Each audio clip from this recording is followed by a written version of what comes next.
I do believe we're good now, Eric. Good morning. Yeah. Good morning, y'all. Turn my camera on. Now, woo, and I'm glowing. You got to Let glow me up fix- sometimes. right, right. Oh goodness, let's see. Let's try and figure this out real quick. Just that quick, everything changed because I was not glowing a minute ago when we first got on, was I? I don't think I was glowing a minute ago. Let's see. I'm gonna get this right. At any rate, it's been a couple of weeks since we've been actually live with anyone. I thank you again for joining me, Eric. Um, and I wanted to, first of all, talk about the retreat that we had this past weekend, May 5th through the 7th. It was a women's mental health self-care retreat, and um, it was phenomenal, if I must say so myself, because it had nothing to do with me, but God was all up and through it. And so, and I was sharing with you earlier how, last time we were on, we talked about self-care and the need for not only self-care, but community care as well, that they go hand in hand. And so it was a blessing for me to see that very thing happen during the self-care retreat. It was not just, okay, I'm here for myself. I need to get myself together. Yes, that was the focus, but the women also developed a community as well. And so that is what blessed me. And so I said, Eric is going to be so happy to hear that it It wasn't was just about awesome. self-care, Yeah. right? So it was awesome. And I can't, I still don't have, I'm still full from the experience myself because it blessed me tremendously. Um, I want to share, actually, I'm going to start sharing my screen here because I want to share one of my clients actually did a poem on self-care. Awesome. And so I had her to present it during the retreat. So I want to share that with you all. Just a sec.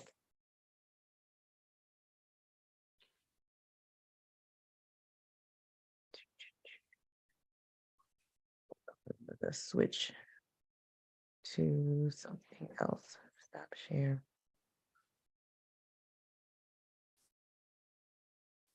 Okay. Can you see that? Yep. All right. Let's get to it. Let me know if you can hear it. Yeah, I can hear it. You can hear? I can. Okay. It's a little low, but I can hear it. Okay, let me.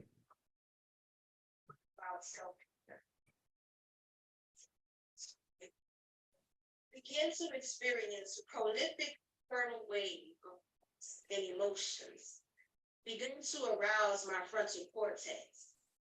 I was suddenly tasked with the most daunting question. What is self-care? Relaxing on the beach, soaking in a hot bubble bath, getting a massage, eating healthy, exercising, or even some retail therapy. For me, it's all of the above. However, it begins on a much deeper level with a manifestation in transforming the way we think. It's realizing that in order for my actions to change, my thoughts must change. If I'm to indulge in the luxuries of life, I must first believe that I am deserving and worthy of life's luxuries. Therefore, I have arrived at the following answer for the previously posed question. As it pertains to myself, self-care is choosing to no longer conform to accepting the things I cannot change, but rather establishing boundaries, thereby changing the things I cannot accept. It's making the decision to love you from a distance, should you decide to disregard said boundaries. It's accepting the hard truth that blood may be thicker than water, but it is not thicker than peace. Self-care is not making your emergency become my emergency. It's getting in the habit of using the word no as a complete sentence. No comma, only a period. No explanation needed. Self-care is understanding that unforgiveness hurts me more than it hurts them. It's forgiving myself for feeling like I had to live up to the expectations of societal norms. It's an apology to myself for every time I've altered my look, my walk, or my tone in an attempt to make white people feel comfortable around me. It's releasing myself of the mental strongholds of my abuser. It's breaking generational chains and destroying cycles of dysfunction. Self-care is saying to my 24-year-old self, I am so sorry for wanting to end your life. I honestly thought that killing you would hurt them more than it hurt us. Self-care is granting myself the freedom to be perfect in my imperfections. It's letting myself off the hook for all the times when I wasn't the best version of myself. It's permission to take off my cape and just have a seat. It's a permit. It's a permit to say I need help. I'm tired. I need to rest. No, I can't, or I just don't want to. Self-care is allowing myself the grace to be who I am. Sensitive, emotional, an empath, a natural introvert, a very selective extrovert, mentally free, and most of all, unapologetically me.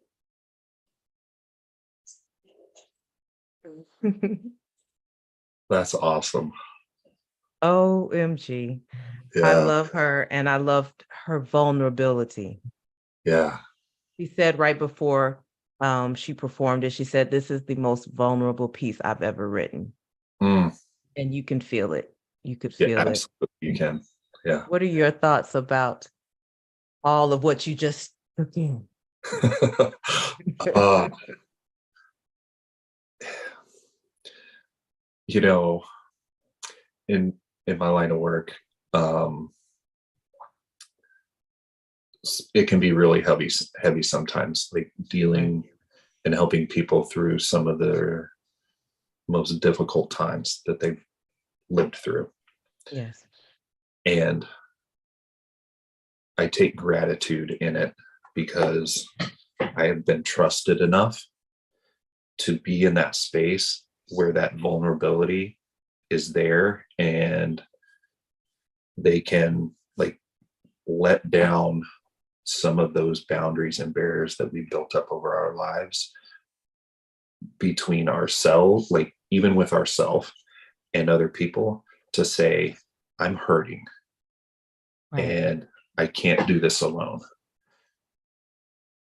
I don't take it for granted. And I hear that from her, in sharing that with you and now everyone else. Yes.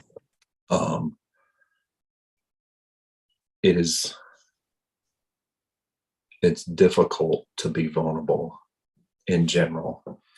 And then depending on who we are and where we show up in the world, it's also difficult to be vulnerable in different places and spaces. Right. My ability to be vulnerable is going to be different than yours. Right. Absolutely. And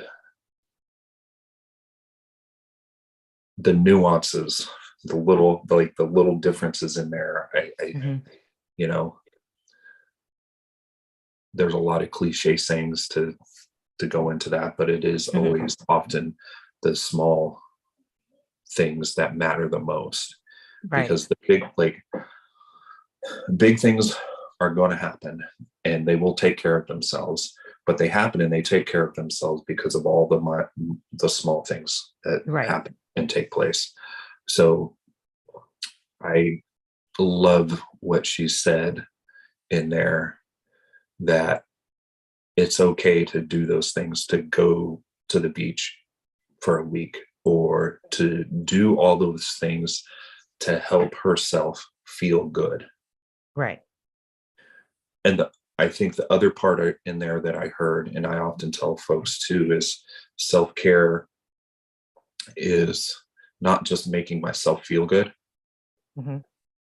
Self-care is also about making myself feel good about who I am.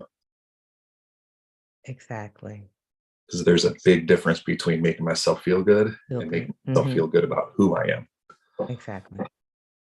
And we got to do both. Absolutely. We definitely do, because when the difference is, okay, I can just go and get a pedicure and that Mhm. makes me feel good or whatever, but making myself feel good about who I am, hmm, that is a little deeper Yeah. than just, going to do something that makes me get those endorphins going, right? And Yeah. so it's about making sure that who I am, who I show up in the world and present myself to be, am I okay with that? And if the people around me are influencing who I show up as, am I okay? Should they be a part of my circle, number one? Because if it's negatively influencing me and I don't like the person that I'm showing up to be, then it sounds like that this community is not my tribe. I need Yeah. to get a new tribe Yeah. because I think that is a lot of what goes on, where we feel like we have to conform. We feel like we have to be who others perceive us to be or who they feel we should be, and not protecting ourselves Yeah. and how we feel about ourselves and what our mindset is and what our goals are. We often just want to go with societal norms. Yeah. And we just talked about a lot of societal norms are ridiculous. Just because it's normal doesn't mean it's normal. Yeah. There, speaking of normal, right? Mhm. Like, who is define like the bigger question, who is defining what normal is? Right. And it's a myth, right? There's a there's a fellow up in Canada. He's a doctor, and he's written several books. Okay. His name is, I, I'm probably mispronouncing it, but I'm going to try my best. It's Gabor Mate, Okay. um, and his book is called The Myth of Normalcy, Okay. and it talks about like our own idea of who we are, Mhm. right? Like we were talking about before, we have different masks that we often wear depending on who we're with, where we're at, and what space we show up in. Mhm. And so it that in and of itself is not necessarily a bad thing, right? Right. Because like the mask I have on as a therapist in my office in that clinical space is Right. not going to be the same one that I have when I go home. It doesn't Well, work, it right? doesn't work like that. Right. And the person I am, the mask I have on at home, I can't, like, that doesn't work as a Mhm. therapist, right? So those different versions of who I am and that mask that I wear are appropriate for Right. those places. Right.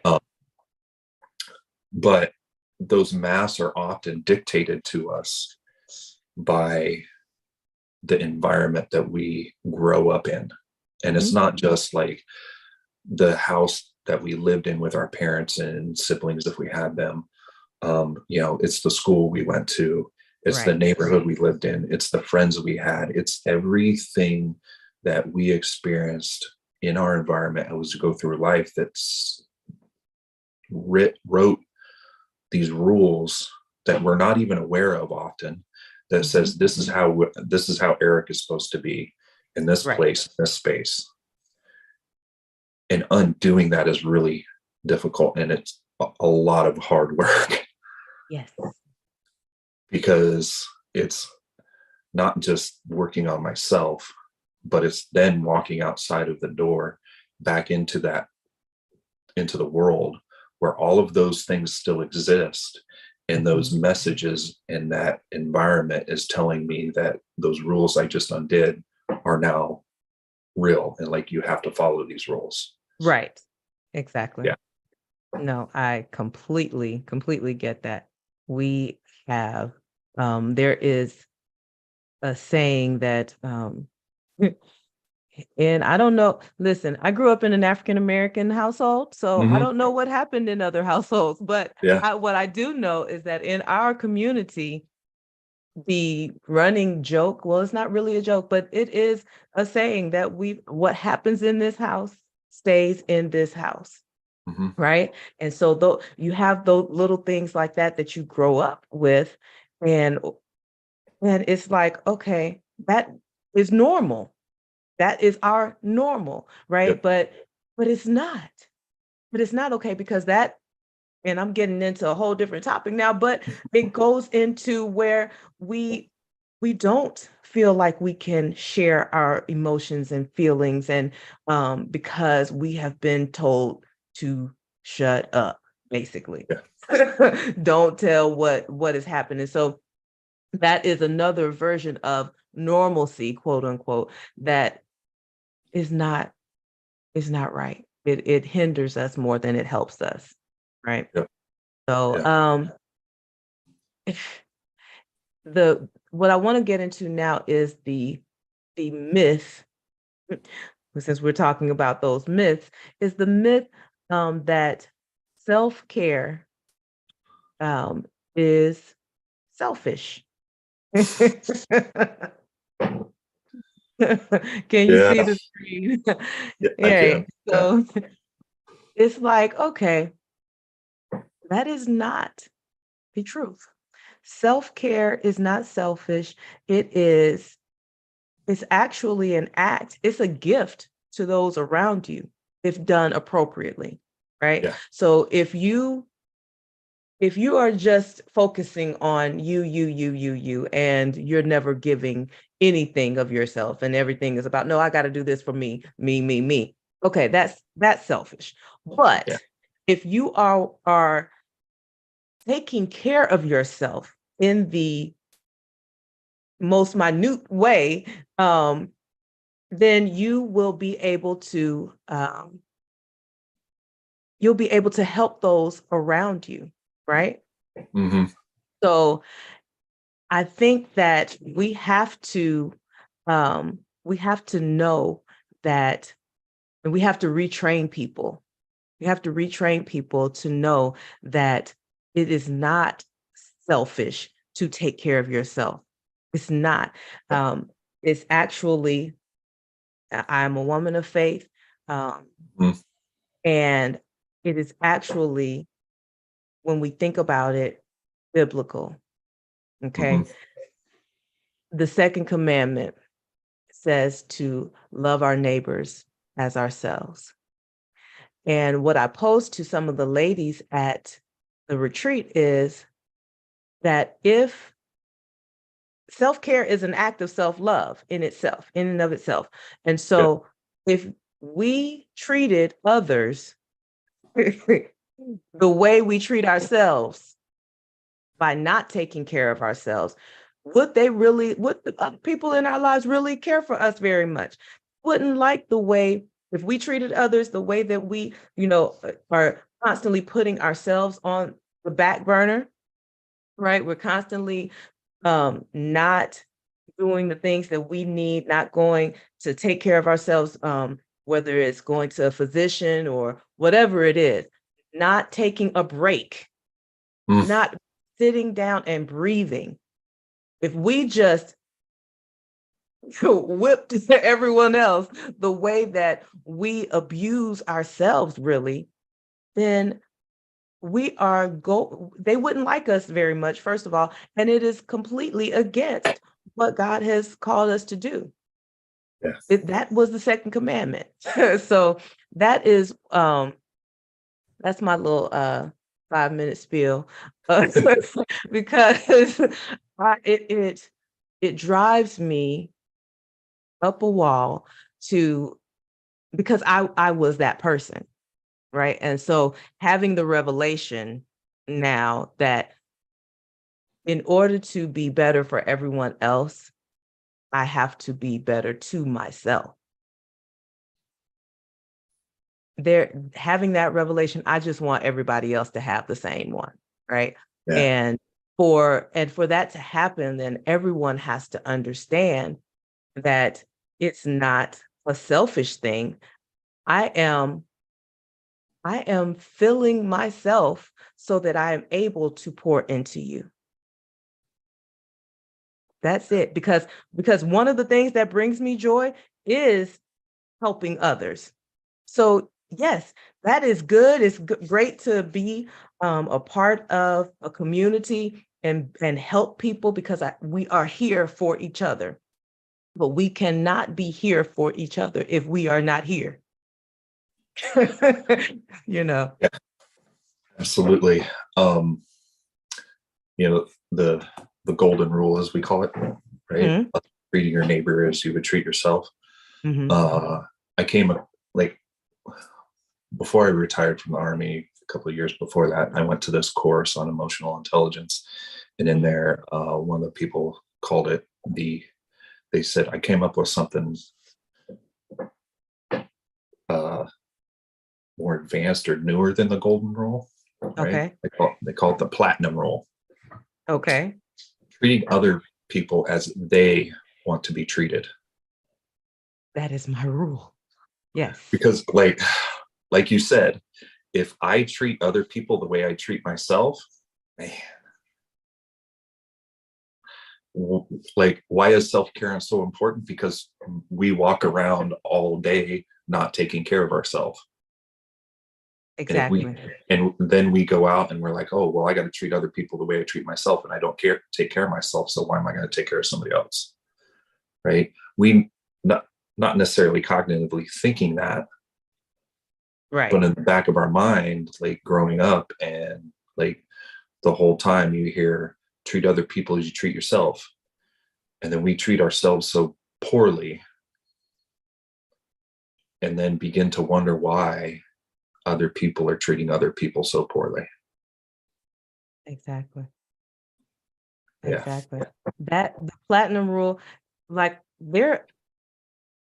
I keep on experiencing these things where I'm having the same ideas as other people, because that is one of the things, like literally was where I was going next, is that I believe that you should treat others as you would treat yourself, but you have to conform that to how they receive, because it's the same as like how I receive love or how I receive communication. You, as a leader, you have to make sure that and as a mother, it was just Mother's Day, so let me take that example. So as a mother, having two boys 2 years apart, I had to decide and figure out what worked for them, what would reach them. Not, oh, this is how I show love, take it or leave it. That's not okay. And so you have to be to others first you have to be to others who you are to yourself. That's my other thing that I tell people, like, show yourself some compassion, for not for falling off. If you've gone down the wrong path, show yourself some compassion, because guess what? Would you not show your friend compassion. If they were in a situation where they had gone down the wrong path, you might tell them some hard truths, but you're not going to just disregard them or disregard your family or whomever you're dealing with. You're going to show them compassion. So show yourself the same compassion that you show others. Be to yourself who you are to others. But in that same vein, you also have to make sure that you are being what others need from you, not just who you need. Because a lot of times that's what we do is we show up in relationships and we want to be to others what we want them to be to us, right? But not taking the time to understand exactly who they need us to be. Mhm. So, and that's the thing. Like I told I told my boys, I tell them this every year when they were in the house. It's like, oh, what do you want to do for Mother's Day? Nothing. That's what I want to do for Mother's Day. Nothing. And so, but a lot of times they would, make plans or try and, take me out to eat, or, my husband would try. And I'm like, no, no, no, no, that's not what I want. That's not celebrating for me. For me, I want to just do nothing. We can go Yeah. out to eat another day. We can go out to eat for Father's Day, for your birthday, whatever. But I want to do nothing. And so I think that is the key. There's so much to navigate, Mhm. right? It's so much to navigate and no one is ever going to really get it right 100% of the time, but it's the effort that behind it and making sure that we are moving towards the same goal. Yeah. So, Yeah, absolutely. Like, and I like what you were talking about before about love, right? Um, just now and then earlier, and having to love ourselves, mhm, right? It's people go to therapy and they talk to their therapist and like they take things out of there. So there's some things that come out of like call it therapy talk, right? That come out of right. those rooms, right? Um, one of those is you got to love yourself in order to love other people. And Mhm, it's true. And at the same time, it's kind of been twisted a little bit to say you can't love anybody else until you love yourself first. okay. And that's difficult, right? To say to some people that truly don't find that they're in a place where they can't find love for themselves, right? Like major clinical depression, people struggle Right. to find any self-worth or self-love. And sometimes we need other people to love us first so we know what it looks like. So if we don't know what being That's good. what I what love looks like to me Mm, and how I feel loved, I've never had that. I don't know how to do it. to And do so it right. sometimes we need other people to show us this is how you're loved. That's good. That's good. Yeah, I like that because you're right. Some people are just unable to perceive it, whether or not they've grew up in a home that did not show affection, did not show Mhm. love, or whatever, or dealing with major depressive disorder or whatever. Yeah. They may be in a place where they just, like you said, they just can't see it. They can't do it. And Mhm. they can't do it because they can't see it. They haven't seen it, and so we have to be cognizant. That's why I said it is so many different aspects of this thing that we have to be able to decipher, um, and really take a step back and look at the whole situation and what situation I'm in as far as relational Mhm. relationships are each one is going to be different, and trying to make these cookie cutter type things is not healthy because like I said, everyone needs something different. And Yeah. so one relationship, I may have to nurture this one a little bit more because this person doesn't see their self-worth.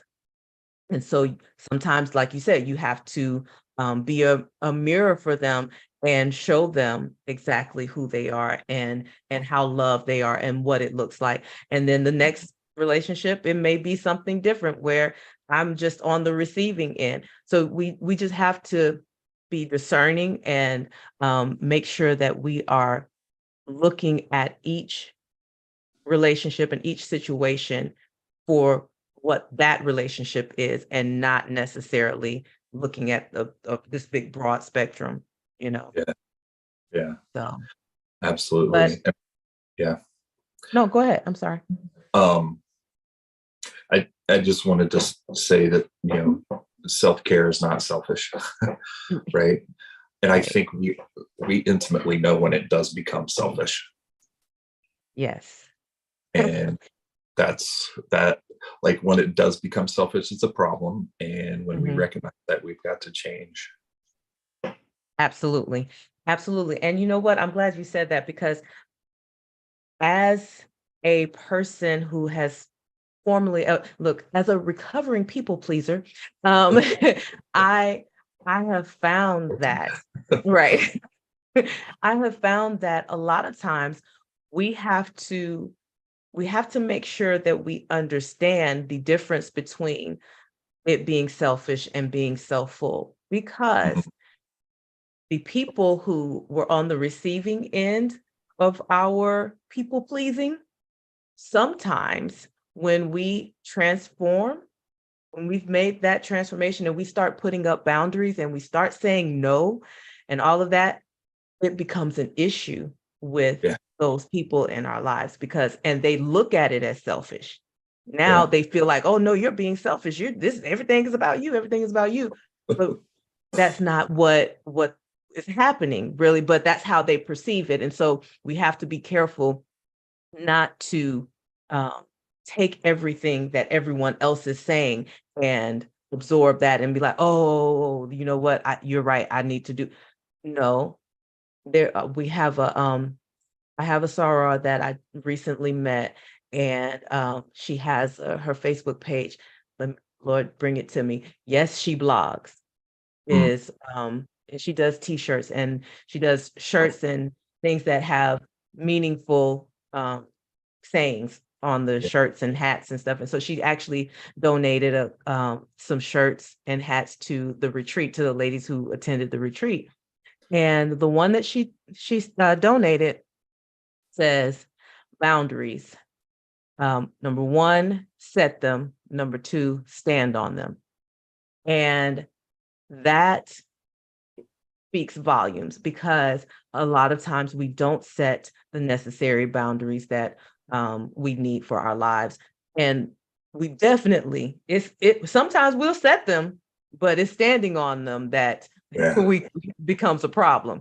And so we have to make sure that when we are recovering people pleasers and we start to take care of ourselves first to be able to pour into others, and it has not, we are identifying, no, I'm not being selfish. I'm doing this because this is what I need to do, not necessarily something that I want to do.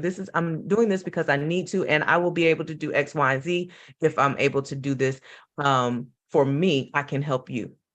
So if we're sure that that is what we're doing, then we need to be able to discern when those people who are on the other side are bucking back, so to speak, and it's like, nah, you, what's wrong with you? You know, nothing's wrong with me. I'm actually healing. Yeah. That's what's, Yeah. you know. As a recovering people pleaser myself, I think you could probably identify with this. One of those hard truths about people pleasing Mhm. is it's actually selfish. Mm. Oh, that's a good revelation. Oh, Yeah. Because avoiding all of that conflict and difficulty and all of yes, that stuff yes, that we don't want to do as a people pleaser is yes. because I just don't want to feel bad. I just exactly. Ha! Like That is so that's true. that like that is purely selfish. Like I'm And we pleasing pretend, people because I don't want to feel bad. like it's about them. Yeah, We it's not about pretend like, oh, well, I don't want them to feel bad, or no, you I don't you want to feel don't bad. want to feel bad about them feeling bad. That's the Yeah, ultimate thing, right? So yeah, that is so true. Oh, yeah, thank you for that. Yeah, yeah. because that's definitely what happens. Mhm. Definitely what Yeah. happens. And so, but we are 6 minutes over, but I think it was a great conversation. Absolutely. Um, I appreciate you coming on and talking with me and listening and giving these golden nuggets of wisdom. Because that last one, that's why we're gonna end it right there. We're gonna have to sit on that for a while. Yeah. Right, because ooh, I was just convicted. Yeah. Because I am an avoider. That's what I think I talked to you before about the Mhm. saboteur's assessment or whatever, and I'm going to send it to you so maybe you can take it. And I actually have all of my clients to take it Yeah. before we start so that they can kind of see what type of mindset, how their mind sabotages them on a daily basis. And one Uh-huh. of my top, everyone has the judge, but the accomplice saboteurs are, for me, my top two were controller and avoider, Mm, both at the same time. Like I have to yeah. control the situation, but I'm also going to, and so I'm going to avoid by controlling. I'm going to Mhm. control this by avoiding, either or. But it is, oh, but that is selfish because you don't want to feel bad.